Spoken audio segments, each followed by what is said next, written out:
would be when I pitched to over 200 people.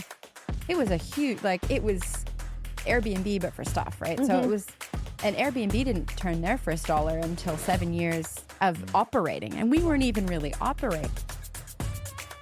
I actually met Buzz Aldrin. He was on this first. Yeah. And that same day, I met President Ford and his wife. Wow. Based on what you've been through, what would that career advice be?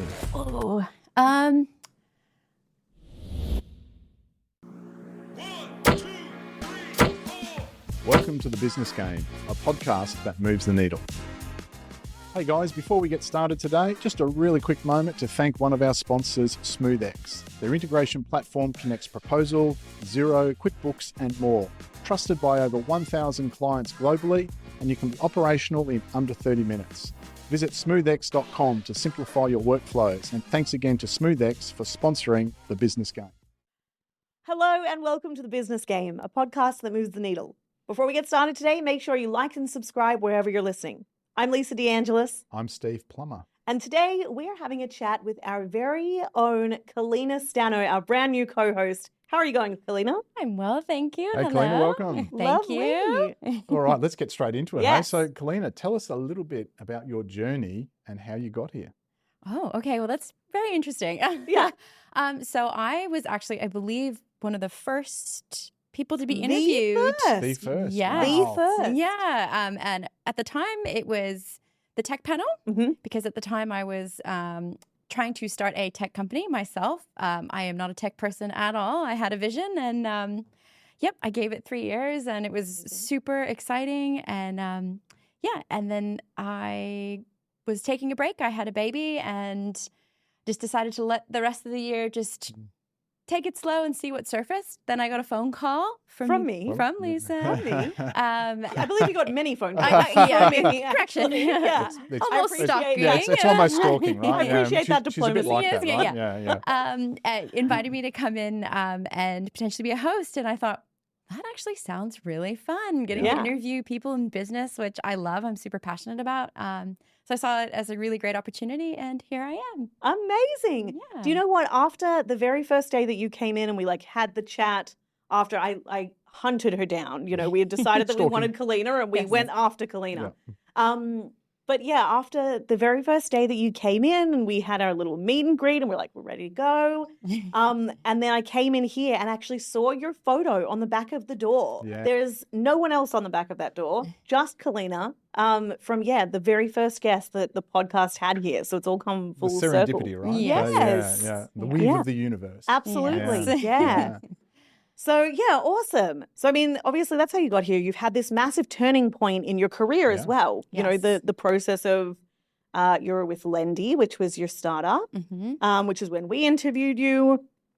This massive turning point to come and end up here. Yes. Yeah. Certainly not something I saw for myself, but awesome. I'm all for saying yes and seeing where it goes. Absolutely. I love it. Yeah. Yeah, that's awesome. What was the process of sort of leaving Lendy like? I mean, something that you've poured so much into. Yeah. It was really hard. I was very, very passionate about what I was building, and it just made so much sense to me, and it still does. But I think in tech, there is a lot of, there's very high expectations with tech these days. And so if you're a bootstrap startup and you can only if you're running an MVP, people are like, oh, where's the app? Where's this? And it's just very demanding. Right. And so that sort of took its toll. But letting go was really hard. By the time we've been let down so many times, which is just the story of a startup. And there's so much learning that happens there. But by the time everything was ready, I felt that I had lost so much of my energy and enthusiasm for the project. And then I'd just given birth. And I thought, you know what? And we just kept hitting those roadblocks. I got to just surrender and just let my ego go a little bit and just tie it off. So, surrender for a little while and see what happens. And I actually had a really beautiful friend ring me after I made the announcement. And she's like, you can just tie it off in a pretty little bow and you can come back later. Don't think of it. It doesn't have to be goodbye. She's like, you've done a lot of the hard work. Just take a second. Don't think of it as a forever. If it doesn't have to be. You never know. So that was nice. Yeah. Yeah. Kalena, did that feel like a failure almost? And if so, what was the process to, I guess, work through that? Because it's so easy to say, oh, I'll just move on, or but at least in my experience, it's never quite that easy, right? Easy to say, not so easy to do. So can you talk us through how that went for you? Yeah, absolutely. So I struggle. I'm a bit of a perfectionist. So like even going and doing something like Lendy was pretty outrageous for me because I'm one of those people, it's not like a great trait, but I normally don't engage in something unless I know I'm going to be really good at it. Yeah. Like for an example, I played some Outback, the Christmas Day, backyard cricket. Yeah. Yes. Okay, from America. Don't know Yeah. how.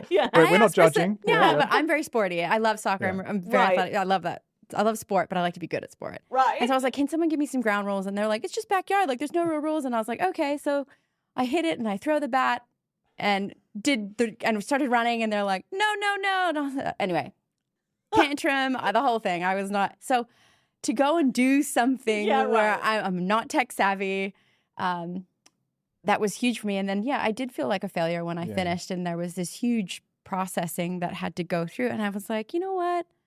No, I went out on a limb and I created something from nothing. And I had that idea for a really long time. And it didn't happen straight away. And I read all the self-development books and all the, did all the meditating and things to really come to terms with it and find peace in it and be proud of myself. Because there's so many people who don't execute their dreams and don't give it a go. And so I'm at that place now where I'm like, no, I'm really proud of myself for building something from nothing. Amazing. All on my own. That was, I like that, find peace with myself in amongst that, because success is never a straight line, right? There are always bumps on the road and all of those sorts of things. And I think that's a really important part of life, of the life journey, is being at peace with where you're at. So absolutely. And a lot of the entrepreneurs that I really look up to, all their messaging is, you got to know when to quit, and you got to failure is part of the process. You don't just get success without hitting those big bumps and coming to terms with. So get good at failing. Yes. Oh, yeah. That's very, that's exactly what it is. I think also we've talked about this, amongst ourselves as well, that we each came from, set career paths that we had chosen. So I obviously came from a career in music. Steve came from his previous life as a teacher. Obviously, then you've come from Lendy. There are also just different stages of your life, that you move through, and you learn so much out of it. And also, because I don't want to put pressure on you. But if and when you decided that you're like, it's time for Lendy. Maybe you're doing it down the track 5 years from now when you've spent all this time on a podcast hearing from all these business mentors, and you've actually go in being like, okay, I see where my bottlenecks were, I see where the problems were, and there's no such thing as wasted time, I don't think. Absolutely, yeah. And there's such an opportunity to learn from the experts and people who've been through it. It's such an opportunity, and I really I believe in serendipity and the universe and all those things. Things happen for a reason. And so when you called, I went, this is an opportunity. This is a gift. This is what I've been asking for. I wanted to have more knowledge because I know I went in so blind. And even if I were to go back in with the knowledge that I learned over the 3 years, I'm like, I could do this so much easier and pay a lot less money. And, it's always pay a lot less money, isn't it? That is a real pain point for it. And so this is just, I'm really excited. There's already so much that I'm learning already. So. Hey guys, just a quick break to thank our affiliate partner, HubSpot. We are thrilled to announce our partnership with HubSpot, the ultimate all-in-one CRM platform. HubSpot helps you streamline marketing, sales, and customer service with powerful tools to grow your business faster. From lead generation to automations, it's got you covered. By using the link in the description, you not only get to start your HubSpot journey for free, but you'll also be supporting our work here on the show. Now it's back to today's episode. So just on that, Kalena, the wisdom of experience, if you could go back to give yourself, your younger self rather, one piece of career advice based on what you've been through, what would that career advice be? There's a few, but I think the big one would be to trust yourself and trust your instincts. Yeah. I think that that's a big one because there's so many moments that I can pinpoint where I had like an initial yes or no. Mostly the no's. You feel the no's, but then you convince yourself because you're so determined to get to go fast, make things happen. Then you sort of convince yourself, okay, no, I'll deal with I'll figure it out. But I can't remember who said it, but if it's a no, it's a no. Unpack the details later. You don't just trust yourself. So for me, I think that would be a big one. But just back myself, know that I've got the inner intuition of, okay, this is yes, this is no. It just flow with it. Yeah. I think for me. I think also that can be a really tricky thing, especially if you're an entrepreneur or you're self-employed or you're leading something. It can be so difficult, say, between listening to advice and grind culture and your own inner voices. Yes. It can be so tricky as well to differentiate between what's my actual no, like what's a gut instinct, yes or no, and what is me convincing myself that this is the right thing to do because it seems like it should be, or am I feeling the fear and doing it anyway, or am I actually saying no and I'm not listening to myself? Totally. I Really have to tricky. you really do have to. And I think that comes to really grounding yourself and finding that inner peace and just remembering that the world is always going to be chaotic around you. But if you can tap into your inner knowing, that's when you're going to really be able to guide through those moments. But yeah, even like you said, the noise and like that hustle culture of like just do. Yeah. I got caught right into it. That's an entrepreneurial thing, right? It is. Like that's the business world, the entrepreneurial world. If you're not out there hustling and crushing it, you're kind of slack. Yeah. Yes. Yeah. Which can feel really overwhelming when you are trying to build something that needs time. Yes. Yeah. Yep. You're like, oh, I can't. Or if you don't have the financial means or, the team behind you, so I can't move that fast, especially in particular for Lendy. I can only speak to Lendy because that was my experience. But we were focusing on a behavioral change. It was a huge, it was Airbnb, but for stuff, right? So it was. And Airbnb didn't turn their first dollar until 7 years of operating. And we weren't even really operating. Like we were still just testing the market, finding our market fit. So it was a long road ahead, but there was the people I was surrounding myself with, they were in different style of business. So there was this real push for hustle. But I'm like, I don't think we can rush this.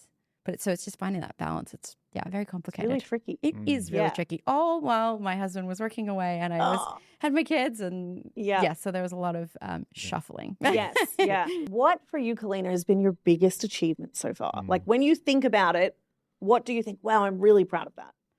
Well, bringing Lendy to life in total was a huge achievement for me, especially putting that out into the universe in front of all my friends and family and the Sunshine Coast, having that exposure and just going for it was huge and really scary. And you're doing it on live stream from the beginning and exposing all of the elements of the process. But I think a key moment from that would be when I pitched to over 200 people. It was my first ever pitch. Wow. Ever. No pressure to over 200 people. Talk about fearing failure, right? I think Lendy did so much for my confidence in terms of just go in and have a crack. Awesome. So I had been invited to be part of a Queensland female tech cohort with Climate Salad. And it was a huge opportunity, a beautiful network of women coming together. And our first night of meeting up, we went to the Queensland Library in Brisbane, and it was a huge event, big auditorium, and there I was going up on stage with all these people looking at me, and I'm like, okay, just don't faint. So it was super fun. How many times did you practice that pitch? Oh, I probably can't give you a number, but I did 2 nights in the lead up. I didn't want to overdo it, but I felt like, okay, the last 2 nights I can just crunch. I filmed myself quite a bit. Some of them, there was a few words you probably couldn't repeat, but I was very frustrated with myself. But I loved staying up late, doing something outside my comfort zone and pushing myself. That was so fun. I had been craving that. I wanted do something that makes me want to stay up late or wake up early to push. Yeah. Yeah, and I'd found it. That was really cool. So cool. And how did the pitch go? Amazing. This sounds like a total like stroke my ego, Oh my but God, I let it literally, happen. Yeah. I was the only, I didn't make any mistakes out of everyone, which blows my mind because the whole time I practiced, I totally made mistakes. Yeah. But nope, none. Not Amazing. one. Yeah, and I was so fortunate that I had, I'd invited a friend, and he filmed the whole thing for me. And so I got to rewatch it. And sometimes when I'm feeling like I need a little like, you're okay, Kalena, I'll go and watch it. I'm like, I actually did a really good job. It's That's okay. awesome. Like I can do this. So yeah. That's That was fun. awesome. I think really important as well to be able, so important to be able to give yourself credit also where it's due, you know? Have to. Yeah. You know, like you have to be your biggest cheerleader. That's the only way you can get through those tougher times. Right? Yeah. Yeah. I'm curious, what's one piece of advice or a great line, either you've heard on a podcast, maybe on some of the guests we've had, maybe in a book that you've read? What's something that that you still use in your day-to-day work or life? It's probably not something that I've picked up so much with in a book or somewhere, but something that I've kind of built into just from my learnings is just be intentional. Be intentional with what you do, because if you can do that, you're coming from an internal place and it's going to come naturally. Yeah. Do you have any kind of rituals? What do your rituals look like before we come in to record? Yeah. But before you go on, say to do something like a pitch, or before you do something that's going to scare you. Yes. What are your rituals? Do you have any? I normally, when I'm feeling a little bit internally rattled or nervous, I like to go and put my bare feet on the grass. Lovely. Yeah, I'm a bit of a tree hugger, so I occasionally will hug trees. Yeah. I do that. Yeah. too. Me too. Yeah, I love Are you a tree hugger as well, Steve? Yes. It's actually whenever That's funny, all three of us. we bought when my husband and I have gone to buy houses, the last 2 times I've been out on property, I'll go out and I'll like put my hand on a tree and I'm like, this is the one. It's like, you haven't even seen inside yet. I don't need to. Yeah, that's probably going a little bit. But yeah, no, I love to just be out, put my feet on the grass and just, it's okay. And do some, breathing. It all comes back to the breath. So yeah, beautiful. Yeah. There's also, because you grew up in Hawaii, did you not? Is there something in that as well, like a childhood spent outdoors and, you know? Absolutely. Like in Hawaii, that you're always outside. Right. And it was I feel really privileged to have grown up in such a place. Now that I live in Australia, I'm like, oh, you guys didn't do this or that. Yeah, and it's right. like, oh, I had a really like adventurous childhood. There's no lava here, right? No, right. Yeah. We did play with lava. There you go. Oh, that's Don't do cool. that. That's so cool. It is very cool. So cool. Yeah, and like we used to do, like you could it's not hiking, but you're crawling through like lava tubes. Yeah. Yeah. And did you put a stick in the lava and watch it burn Yes, and stuff? Oh, yeah, so and you cool. kind of see what burns quicker and doing all that stuff. and like yeah. I think about it, I'm like, I don't even think I had shoes on. Because it's just like a disclaimer from the business game. We do not endorse playing with lava. Don't do that. Please don't. Like, it was so illegal for us to be there. But locals sort of do this. Yeah, for sure. Yeah, so that was, certainly impacted. And that community mindset too. Right. Hawaii's a very slow place. Yeah. It's speeding up a little bit, but still very slow when you go. Yeah, okay. Yeah, so that's certainly impacted who I am. So I need slowness to find my calm. That's lovely. Yeah. And also we're in the Sunshine Coast of Australia right now. Sunny Queensland. Obviously Hawaii originally. I'm from Sydney originally. Okay, yeah. Where are you from, Steve? Brisbane. You're from Brisbane. Okay, cool. Not far. We used to come up here in the 70s on family holidays when it was all fibro shacks. Oh. And the lighthouse was the tallest building here. Oh, wow. So you've seen it fully transform. How Yeah, cool. wow. Yeah, wow. Kalena, what is? I feel like the lava fact was a really good one. Yeah. So maybe I've already answered this question, but what's one thing that people would be surprised to learn about you? Oh, okay. I've got a really cool fact. Actually. Let's hear it. This is I love this. So I actually met Buzz Aldrin. He was on this first. Way. Yeah. And that same day I met President Ford and his wife. Wow. Oh my gosh. Mrs. Madam Ford? Mrs. Ford, Madam President Ford. Okay, I'm like, I don't know. okay. I was really young and I had like no fear. I was just all about questions and I knew that they were going to be at this event. And my parents sort of said, like, just stay calm, like, just stay with us, because their secret, the security's tight, right? Yeah. Somehow they missed me. I like went up and cut the line and went and was speaking to Mrs. Ford, and then my parents lost me, and they're like, "Where's Kalena?" And then they're like, "Oh no!" And I was sitting at the table. With Sitting at the table. Secret Service, Yeah, just sitting there like chatting away, Like, yeah. Anyway, so that was really cool. Yeah. Well, do you know what? At the very beginning of this episode, we were like, tell us about your path to get here. And I think there we go. Look, that's it. Sitting at a table with the president. Yeah. But, Get you in the big chair of here, right? Yeah. And then it's got me here. Yeah. So, yeah, Look, that's a fun gosh, one. I actually haven't full shared that circle. with many people. I don't even know if my husband knows about that one. That's so cool. That's a really good one. It was fun. Yeah. Yeah, And at the awesome. time, I was really interested in being an astronaut. And so meeting Buzz Aldrin was like, so cool. Turns out I'm not very good at science. So Yeah, right. it wasn't going to work out. All right, I think that's all we've got time for. Kalena, thanks so much for sharing your story with us today. And Lisa, thank you for being another excellent co-host. My absolute pleasure. Thank you, Steve Plummer. Well, we'll see you next time on The Business Game. To help support our continued mission to provide free, best-in-class advice from the world's most compelling business leaders, make sure you hit that subscribe button and ring that bell so you never miss an episode. See you next Thursday.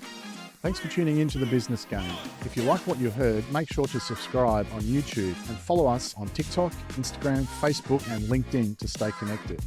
A big thank you to our major sponsor, SmoothX, for powering today's episode. And join us again on the next episode for The Business Game, a podcast that moves the needle.